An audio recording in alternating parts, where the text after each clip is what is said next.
So what are we going to tackle tonight?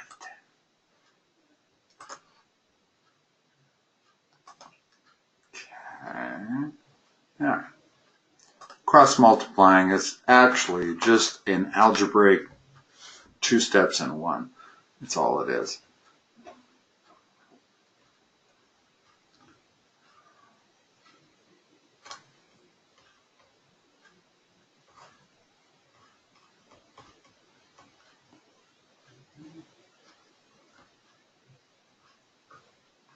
X plus 3, 2, okay. Okay, and yeah, everybody sees this as cross multiplying. Whenever you have a fraction equal a fraction, you can cross multiply. But what you're really doing is, first step is you're multiplying both sides by x plus 5. Second step is you're multiplying both sides by x plus 2. Okay, so let's go ahead and cross multiply. Tell me the next line. Don't multiply them together yet. Just give them to me as factors.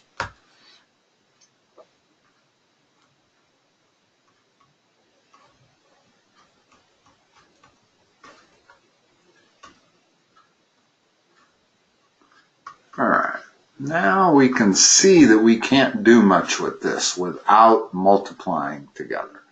In other words, there's absolutely nothing that cancels.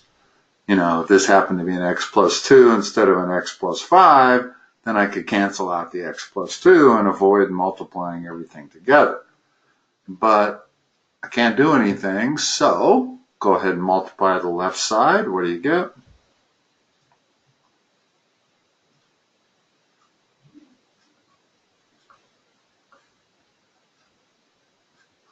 Go ahead.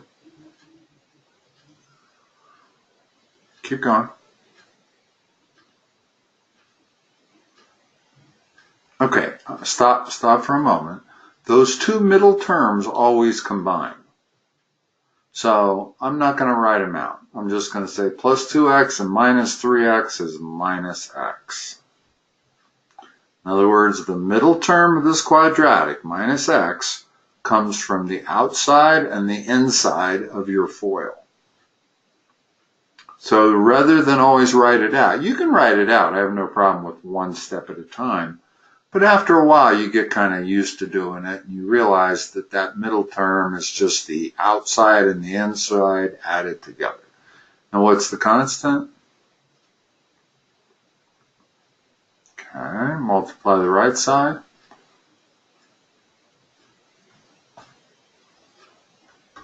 Okay, now what?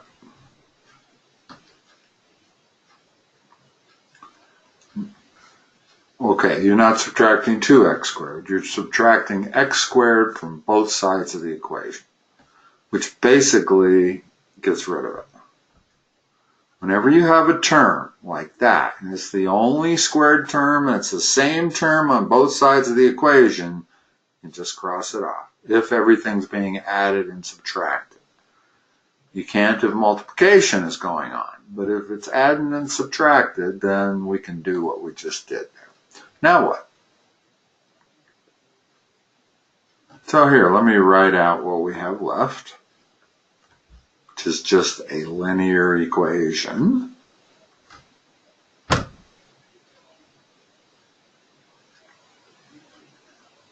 Very good. You want your x's on the right side because that gives it a positive coefficient, leaving what? Okay, so x is negative 1. In other words, it doesn't matter whether x is on the right or the left. Same. What does matter is positive coefficients. You'll be better off in the long run if you always try to get positive coefficients. All right. Good one. What next?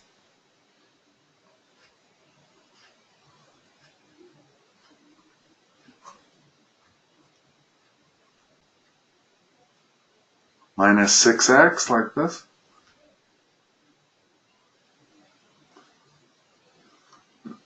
So it's 9 over x squared minus 6x.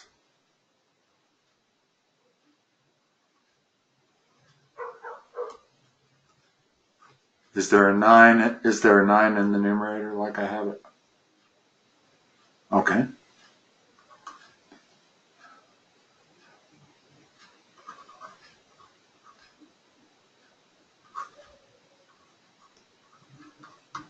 Like that.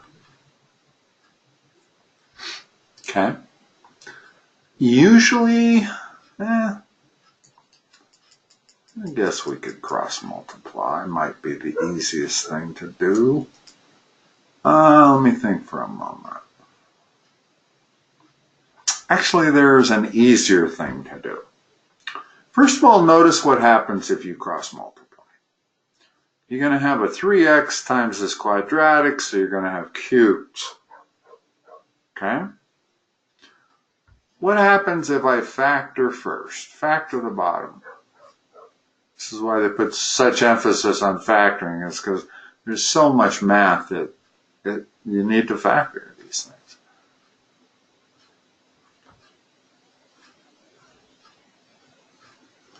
Okay. Factor the right-hand denominator.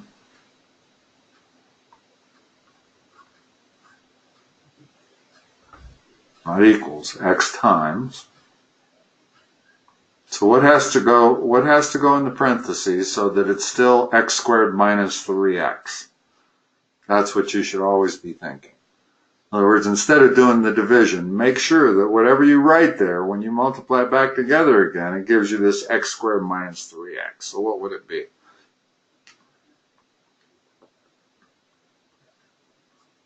Okay. Now, notice that we have a common factor in the denominator. What can I do? Yeah, just cross them out. In other words, what I'm going to do is basically multiply both sides of the equation by x minus 3. Okay, and when I do that, crosses out with that bottom. But I'm going to do 2 steps in one, similar to the last problem where I had an x squared on both sides being added. Here I have an x minus 3 dividing on the left and dividing on the right and multiplying something else so I can cancel. But basically, like I said, what I'm doing is this. I'm multiplying that side by x minus 3, which cancels, and I'm multiplying that side by x minus 3, which cancels. So now I have 9 over x minus 3. When I say cancel, I shouldn't really say cancel. I should say replace it with a 1. Because you're not replacing it with a 0. You're replacing it with a 1. Okay? What about this? What can I do with that? Just 3. In other words, you can always cancel that all the time. So now I have that. Now what?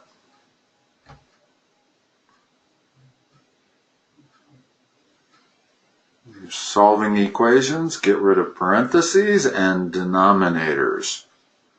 This has a denominator, get rid of it. What do you have to do? What do you have to do? How do you get rid of a denominator? Okay? By? No, same thing. In other words, that's going to cancel with that, right? Now I got to multiply the right side by the same thing, x minus 3. So now the left side is very simple. It's just a 9.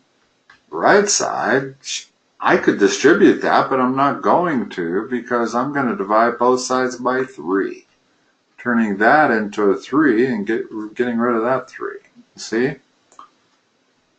In other words, keep your numbers as small as possible, always.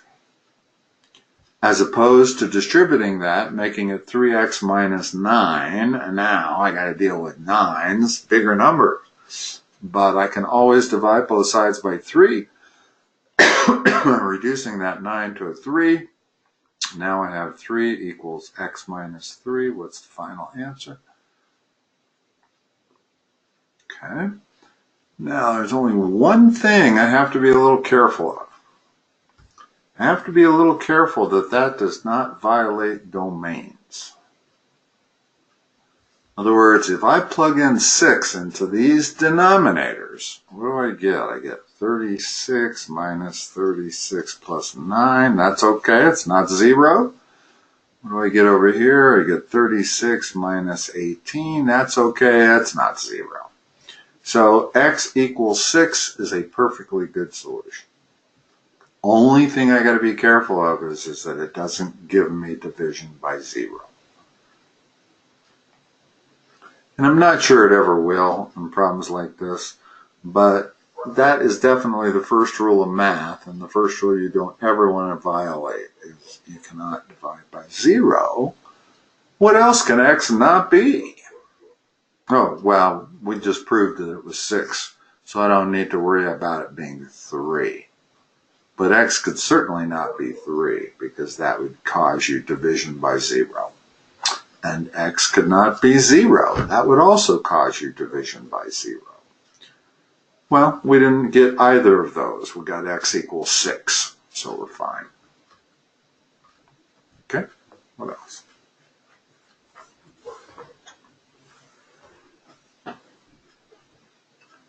Okay.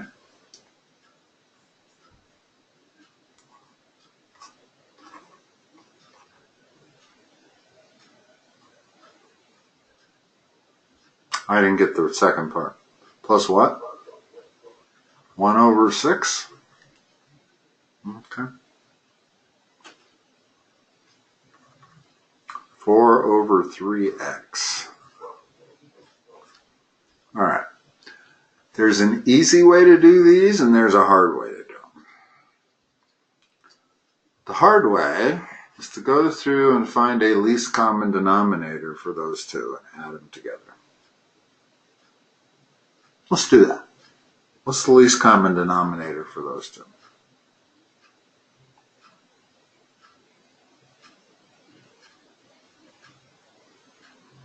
What denominator will be evenly divisible by both 3x and 6?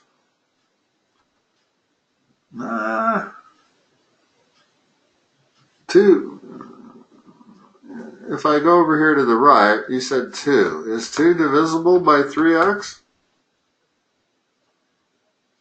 Okay, well that's not it. I'll rule that out instantly. What is divisible by 3x and also divisible by 6? Well, it's got to at least be 6, right? But 6 is not divisible by 3x. 6 is divisible by 6, but it's not divisible by 3x. So, 6 isn't the answer. What do you think the answer is?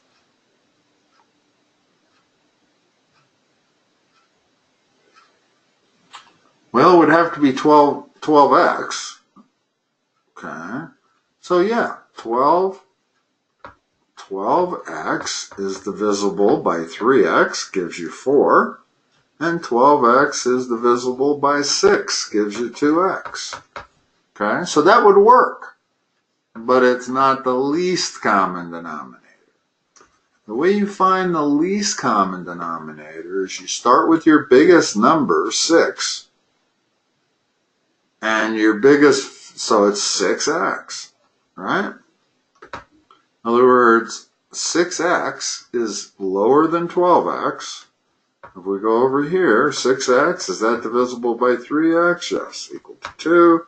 Is 6x divisible by 6? Remember, it's your least common denominator divided by each term.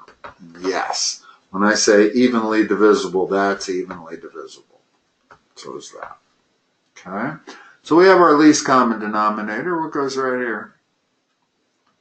And now the way you have to look at it is you just want to make sure you do not change that fraction. So what is the equivalent of 2 over 3x? On the right side, what is the equivalent of 1/6?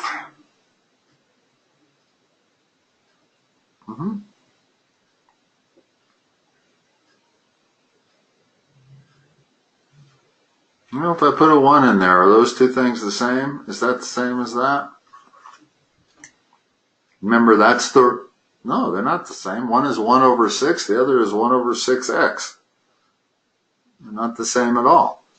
And that's your rule. You cannot change them. No matter what you do, you have to write something that is the same as 1/6. What would that be? It's not that hard.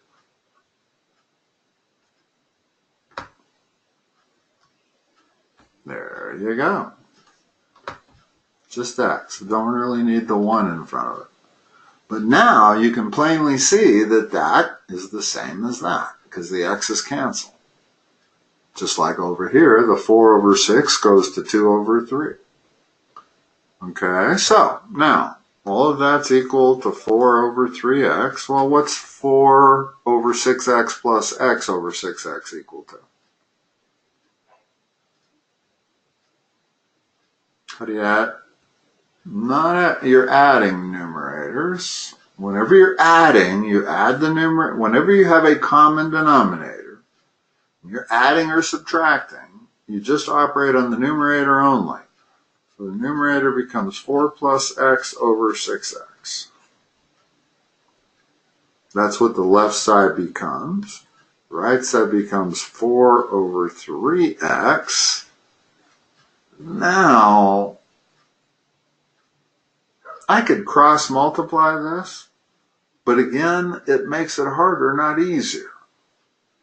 What if I notice that, gee, if I could just multiply top and bottom on the right by 2, I get an 8 there and I get a 6 there.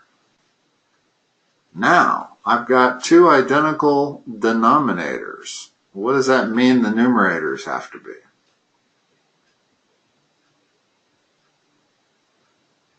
Equal. You cannot, in other words, this equal sign says this fraction is the same as this fraction. Okay? And they both have the same denominator, 6x. So I can't have different numerators, otherwise they wouldn't be equal. If one numerator was 2 and the other one was 3, and they're not going to be equal equations. So I can basically multiply both sides by 6x, getting rid of that. Now I have 4 plus x equals 8. So what's x equal? 10. Now, that is the normal way that one would do this problem. And you saw how many steps we had to go through. Let's see if this isn't just a little bit easier. Whenever you see an equation that has 3 different denominators like this, let's see if we can get rid of all 3 denominators with one step. What do I have to multiply both sides of this equation by to rid myself of these dastardly denominators that give problems to everybody? Well, if we can get rid of all the denominators, let's do it. Well, what was your least common denominator in the previous step?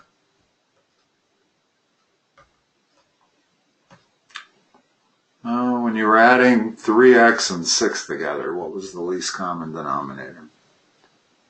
When you were working on just the left side. It was 6x. Remember, you keep getting it backwards. You keep getting it so that your least common denominator is divisible into these two things. It's the other way around. Whatever your least common denominator is, these two things have to be divisible into it. Well, when I'm going to get rid of all 3 denominators in one step, how about I multiply that by that? Remember that least common denominator was 6x? I'm going to multiply this by 6x. I can multiply either side by whatever I want. Simplify the left side. What does that give me?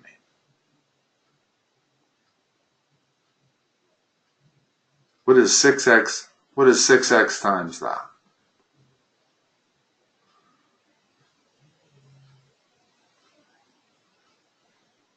No, don't do it that way.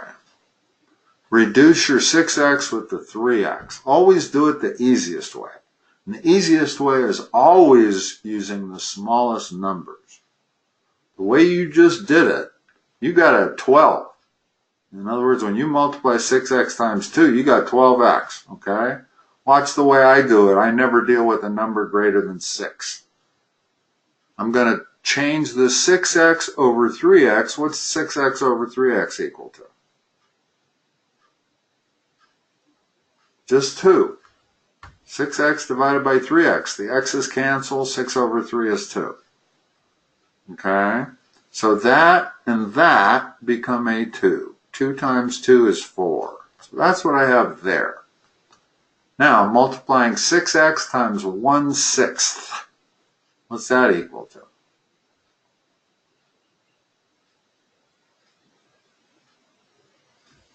Six x times 1/6.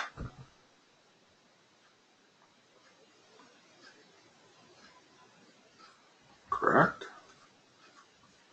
And the right side, what is this, 6x over 3x again?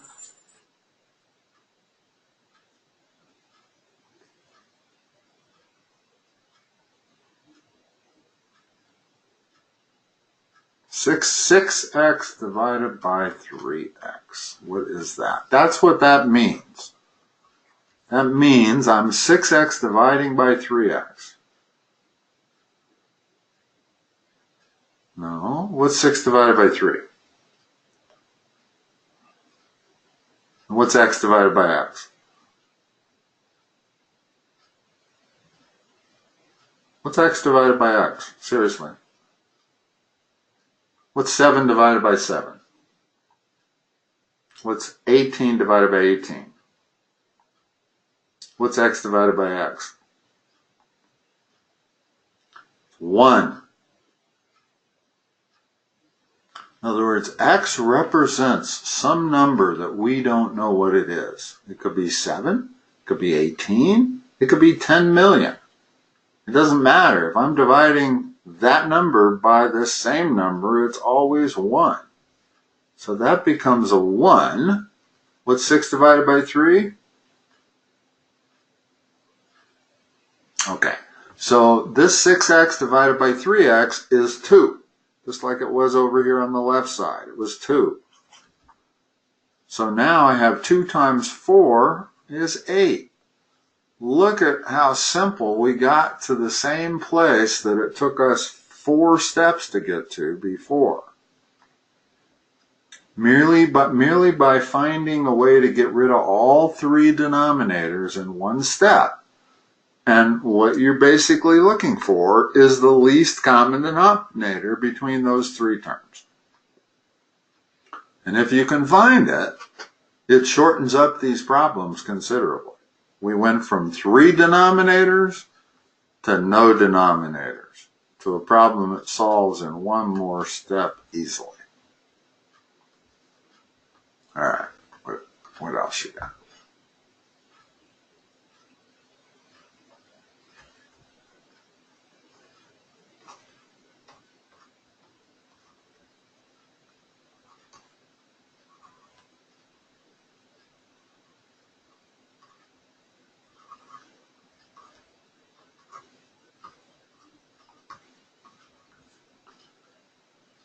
Okay.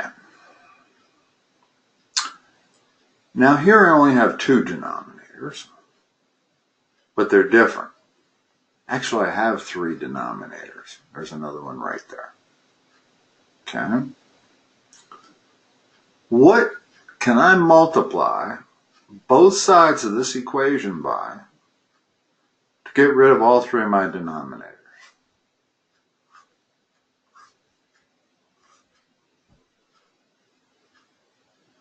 You don't even need that one. 1 is going to divide into anything.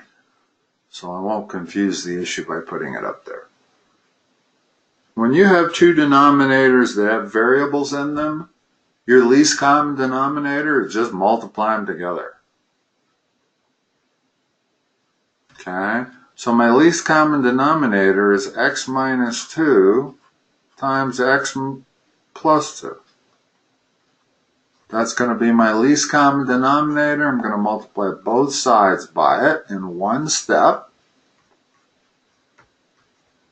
Now, do that one. In other words, multiply that least common denominator by that first fraction. Canceling first, wherever you can. So we'll cancel right off the get-go.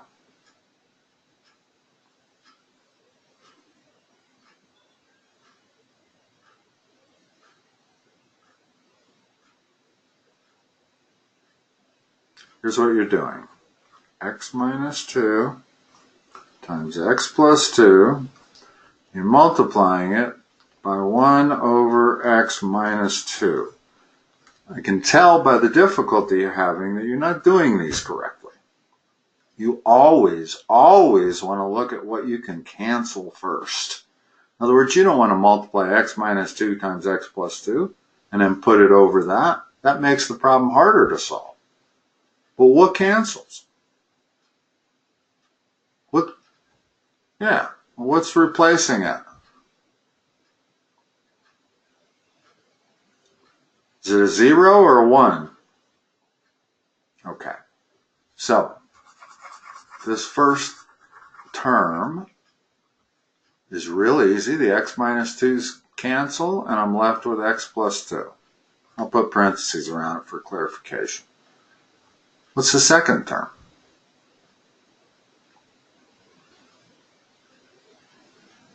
Remember, I got to multiply that by every term. I got to multiply it by this term, and I got to multiply it by this term.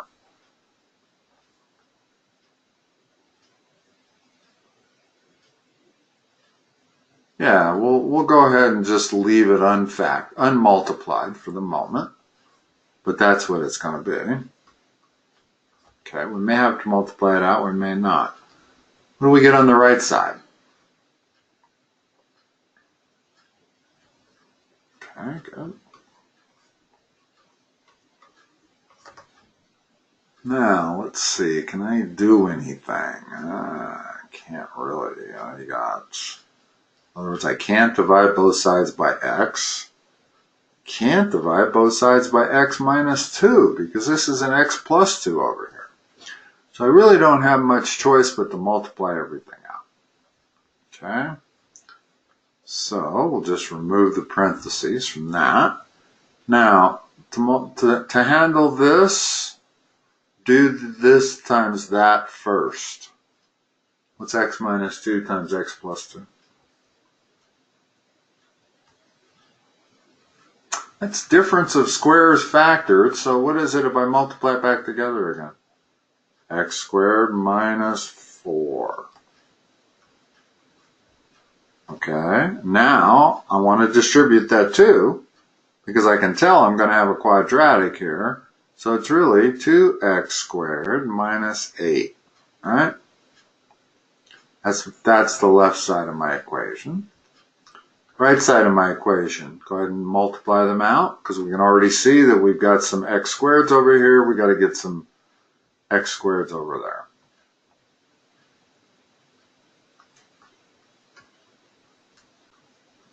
Minus 6x. Okay, you see why? In other words, those are the kind of mistakes that are going to kill you. You can't make any of them. Not even one. You make one mistake like that, you're getting the answer wrong. So math is all about being a perfectionist. All right, now what? Now I have quadratic stuff on the left, and I got quadratic stuff on the right. And I can tell that the x squareds aren't going away. I got 2 of them over on the left, I got 3 of them on the right. So my final term is going to end up with an x squared. So what do I want to do here? Do I want to put all my x's on one side and all my numbers on another? Is that the way we solve a quadratic? No, when you have a quadratic, you generally put 0 on one side, everything on the other, because then it's a factoring problem. Okay, so which side am I going to put everything on, the right or the left? Start with your x squared term. Okay, what's the first term?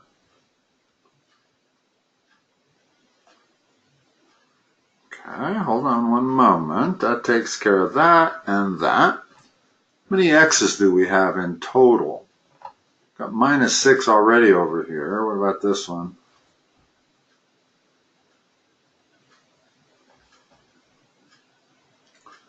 How do I move this x that's on the left side to the right side? No, it's already got a plus sign in front of it. Okay, so what's minus 6x minus another x? Takes care of that term and that term. The only thing else we have left over here is a minus 6. Let's get it to the right side. What happens?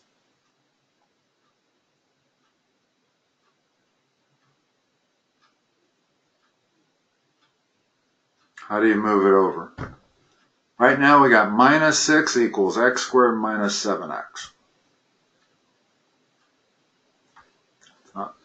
Plus 6.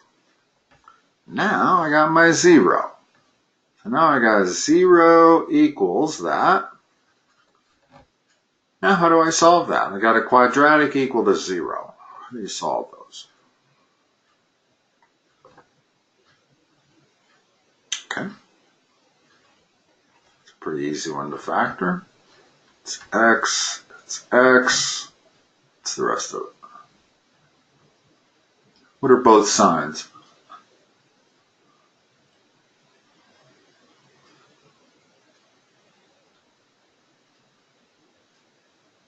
Very good. And what are both numbers? Looking for factors of 6 that add to 7. Okay. What are my answers?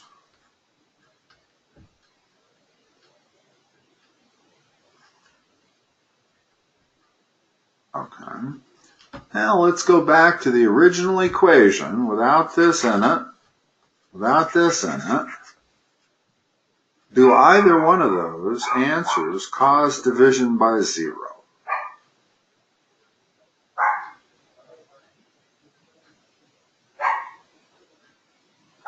That means we're fine. In other words, as long as x is not 2, if x would have come out to be 2, we'd have had a problem. We would not have been able, it can't be 2. The two numbers that x can never be are what? Just looking at the problem. If I said, what's the domain of x there? It's all numbers except 2 and negative 2. If you had a 2, that would be 0. If you had a negative 2, that would be 0. That violates all the rules of mathematics. You can never allow that to happen. But as long as x is 6 or 1, that's fine. And x can be 0. There's absolutely no problem at all with having a 0 in your numerator. You just can never have a 0 in your denominator. Okay, what else we got?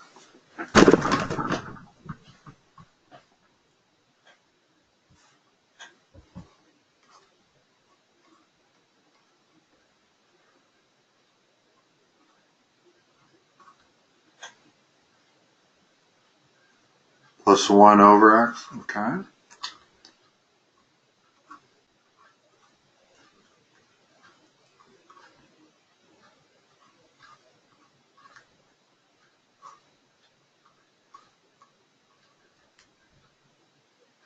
Again, we see we have 3 denominators.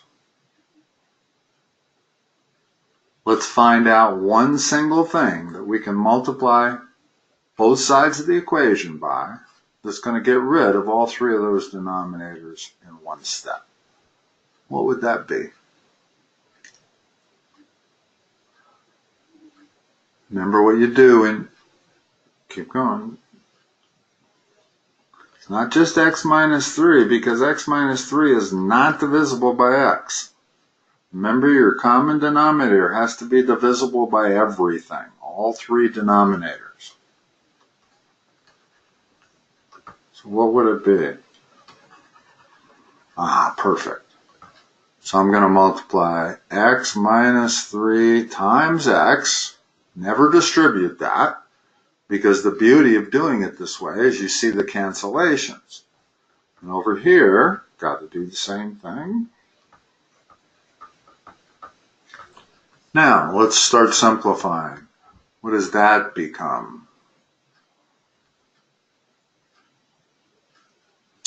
No. Make sure you get your locations of your numerators and your denominators correct. First of all, that cancels with that. What are you left with?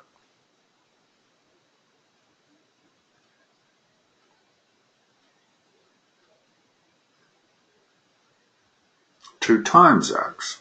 2 times x. That's not the same as 2 over x. In other words, this x is in the numerator. Leave it there.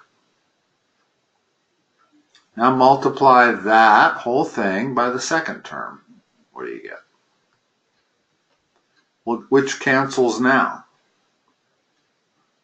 Okay, what are you left with?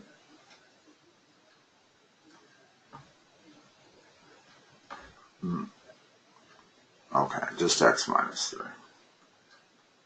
You don't need to say the 1 if there's an x with it. Now, let's go over to the other side. What cancels? So what are you left with?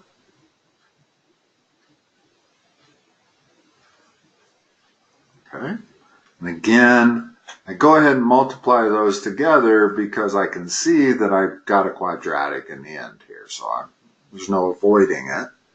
So I actually have 3x minus 3 equals x squared minus x. What's the next step?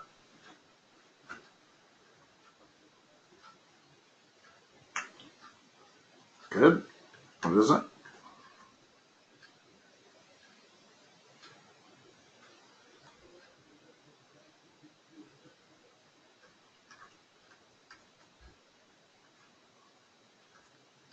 Good thing it's a plus. We wouldn't be able to factor it if it was a minus.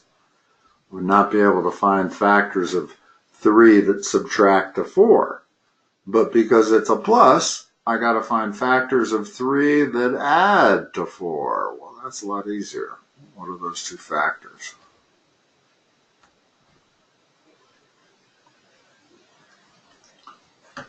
So your answer is x equals 3 and 1.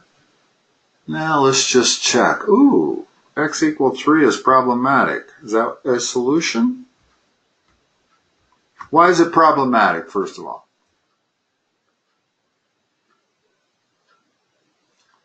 Just this one over here and this one over here. So all you got to do is find 1. If you find 1, then it cannot be 3. So this is not a solution. We're going to cross it out. The only solution that works for this problem is 1. X equal 1. Notice that that becomes 0. But that's okay.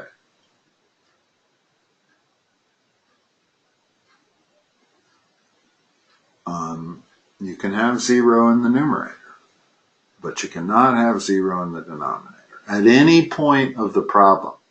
In other words, it looked like we turned this problem from this into this, right? And if you look at the second line, well, there's no problem with x being 3. I'm not dividing anymore.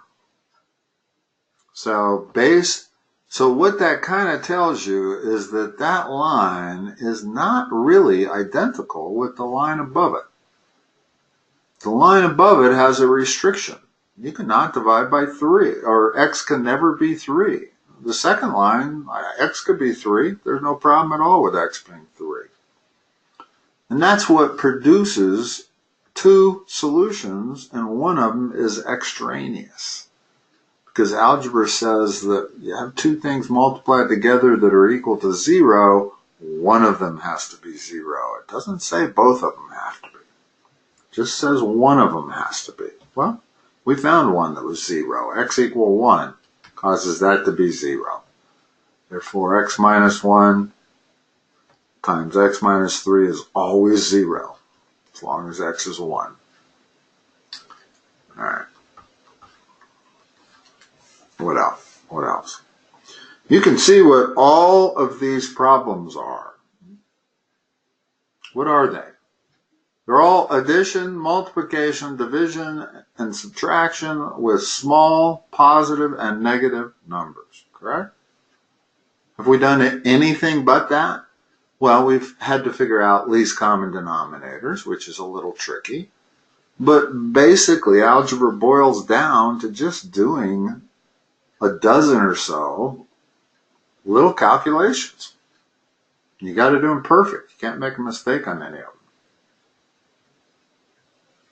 That's why I stress that one digital math flashcards on that one website, is because that is absolutely the fundamental of doing good on these tests. Being able to do all those single digit calculations. All right, what else?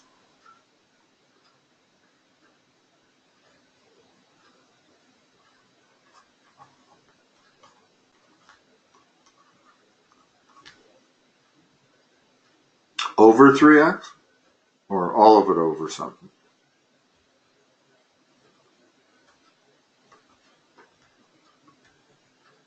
(18 over x squared minus 3x in the numerator). Okay. No, that's in the denominator. Okay, the way to verbalize something like that is this way. What you do is you say 18 over the quantity of x squared minus 3x. You can put parentheses around it if you want. You don't really need it as long as you have a long fraction bar. But when you're verbalizing it, to avoid me writing it the way I first wrote it, you need to say the quantity, or left paren x squared minus 3x right paren. Somehow you need to tell the person you're communicating with that all of that's in the denominator. Okay, what else?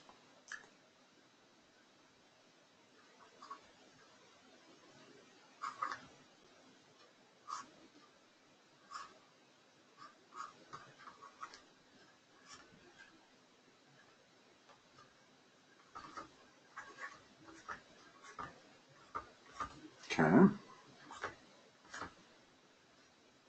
How are we going to do this?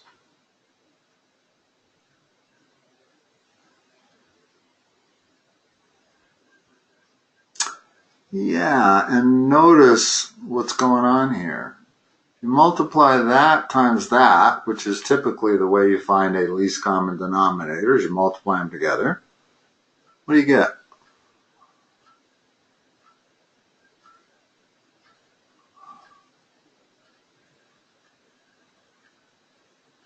Okay, so what is my least common denominator for all three of these? Yeah, only I'm going to write it like this.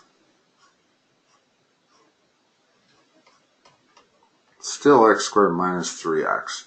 But if I write it like this, it's going to be easier to do the math. So what's the first term? I'm going to multiply both sides by that, and over here I'm going to multiply both sides by that also. If I leave them factored, not multiplied together, it's easier to cancel out these denominators. Well, I know that multiplied together they're x squared minus 3x, right? So what's this first term become?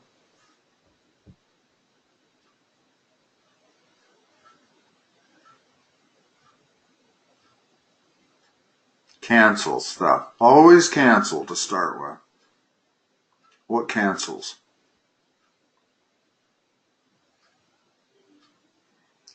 Well, not true. If I do multiply those together, it's x squared minus 3x. Completely. So what are you left with? Okay. Now, it's easier to do this part if I have them factored and not multiplied together. If I was multiplying them by x squared minus 3x, it wouldn't be so easy to do the next part. But because I'm multiplying it by x times x minus 3, start canceling. What are you left with?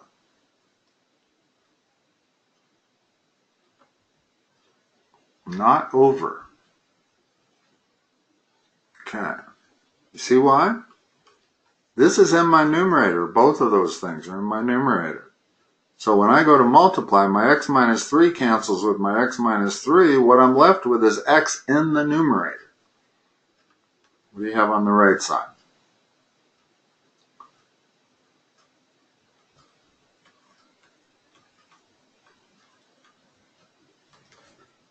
Okay, now solve that. Notice that we lost the quadratic part of it. Beautiful. Much easier to solve a linear equation than it is a quadratic. I'm not going to have to factor. When I'm looking at a linear equation, the only thing I want to do is get all my x's on one side, all my numbers on another.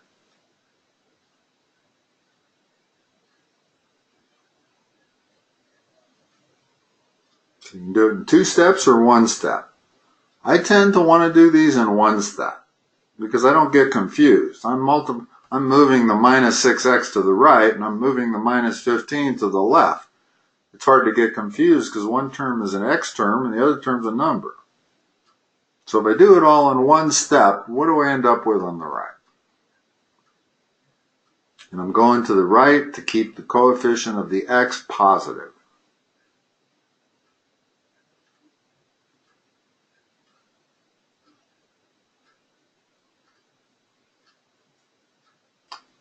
No, we're just doing the x's. You're going to move that to there. How do you move minus 6x over to the other side? Okay. And then at the same time, I'm going to take this number and move it over to this side. What do I got? So x equal 3. Now if I take a quick peek up there, what do I find?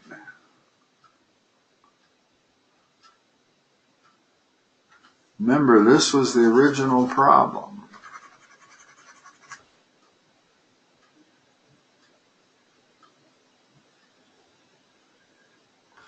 It's not only not right, it means there is no solution to this problem.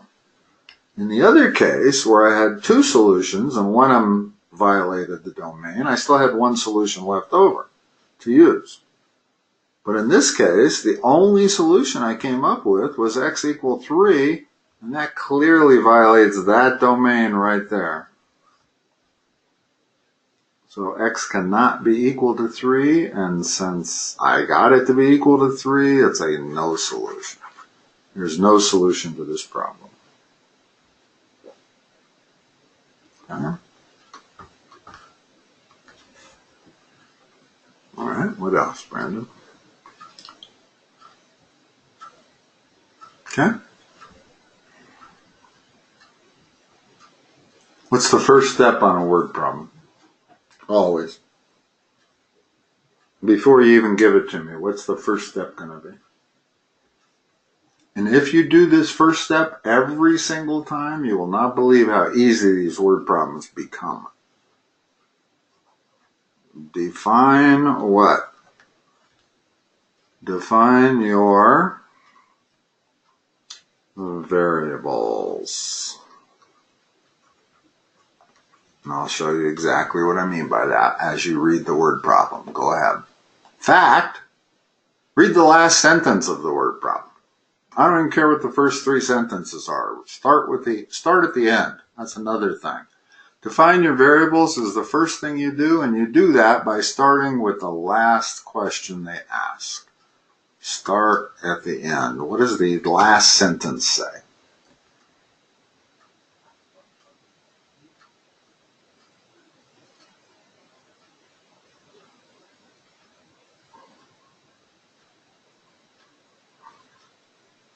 So this is a question about tennis,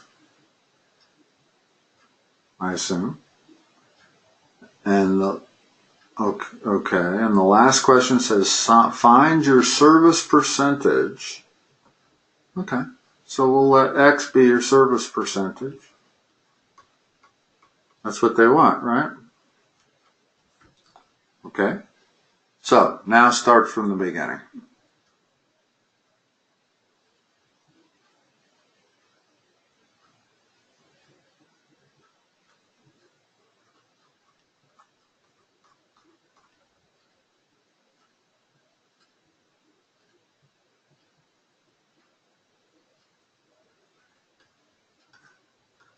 90, yeah, let me move it up a little bit. 90 over 100. Keep going. Okay.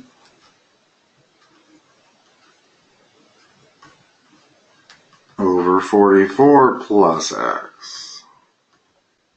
Okay. Notice that x is your service percentage.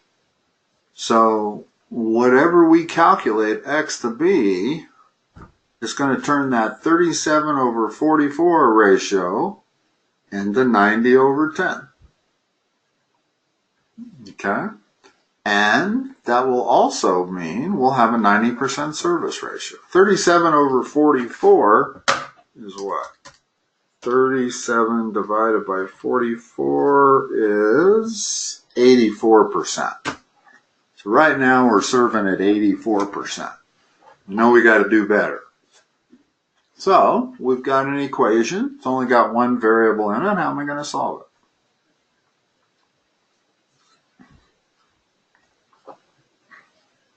Very first word you said tonight. When I ask you what are we working on tonight? Okay, cross multiply. Whenever you see two denominators, then cross multiply, especially when I've got an x in the numerator and an x in the denominator, there's no way around this. I got to cross multiply. So cross multiplying gives you 396 plus 90x on the left side. And on the right side, 3700 plus 100x. So cross multiplying got rid of all my denominators. Magic, just like that other technique gets rid of all your denominators. Anything that gets rid of denominators is a plus when you're doing algebra. Okay? I think I multiplied this correctly. If you have your calculator, you should check it, especially if you're turning these in. 9 times 44, I believe, is, it's 3,960. I didn't do it right. Okay, now what?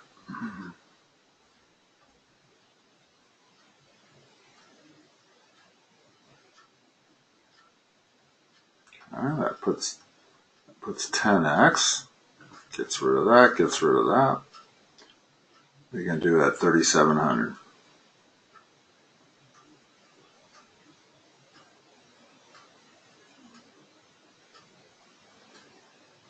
Okay, leaves 260 over here.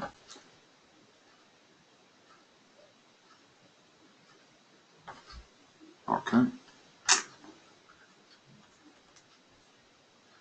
Something's wrong, is it not?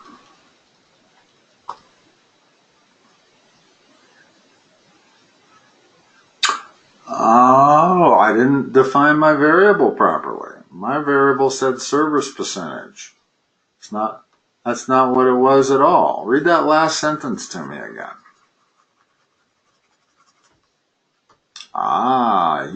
You actually did read it, I just didn't hear it. Number, and it matters greatly, consecutive serves. Because service percentage is what I thought we were solving for, but notice we got 26.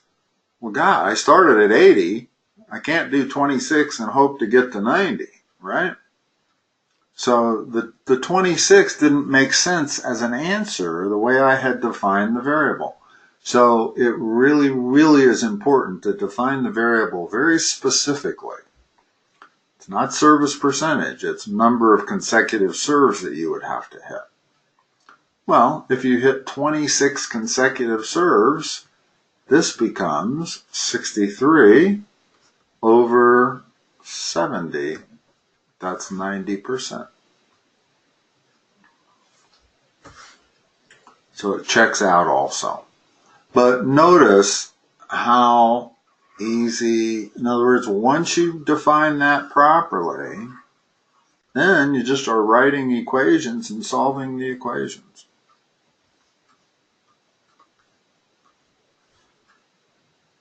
We got about 3 minutes. You got an easy problem? Okay, go ahead.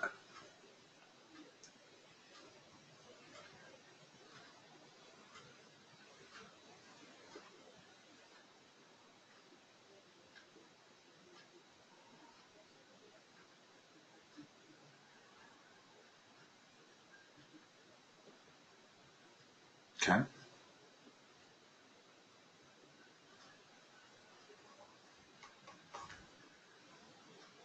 And you're trying to find the length?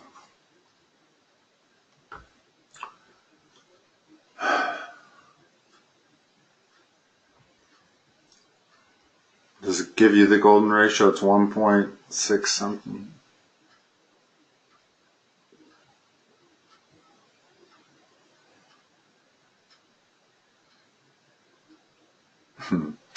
Well, they've left out something. In other words, the golden ratio is a ratio such that y over x equals the golden ratio, 1.61 something. I believe that's the way it's defined. And the reason the golden ratio is an important number, like pi, is that it shows up in nature all the time. If you just go out and look at plants and bushes and flowers and trees, this golden ratio pops up unbelievable everywhere. It really is like a magical number. Read the problem over to me again. I think I missed something.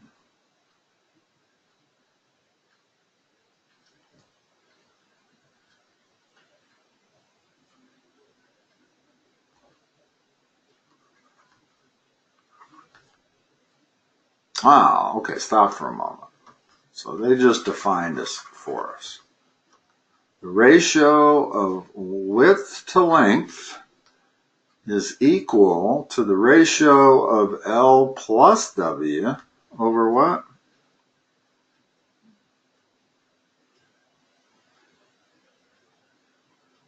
Is it, read it again. Look.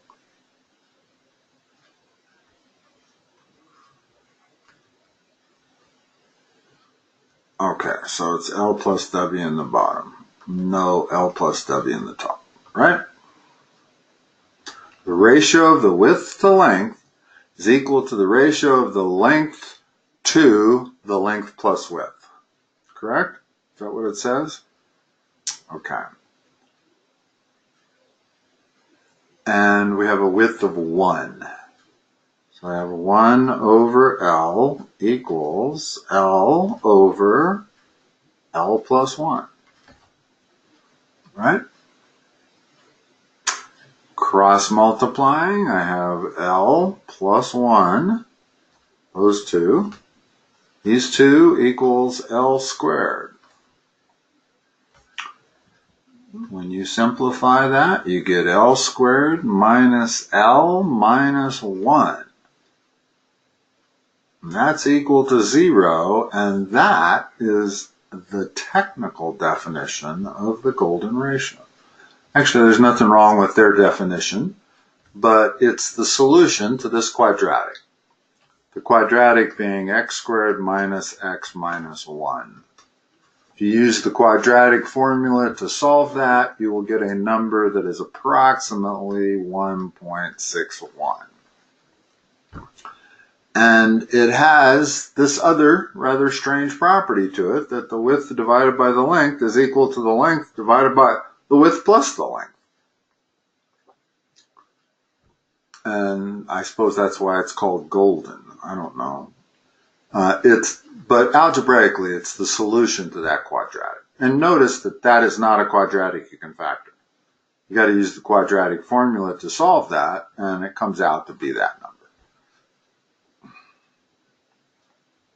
Okay? All right. Brandon, I'll let you go. You have a good night.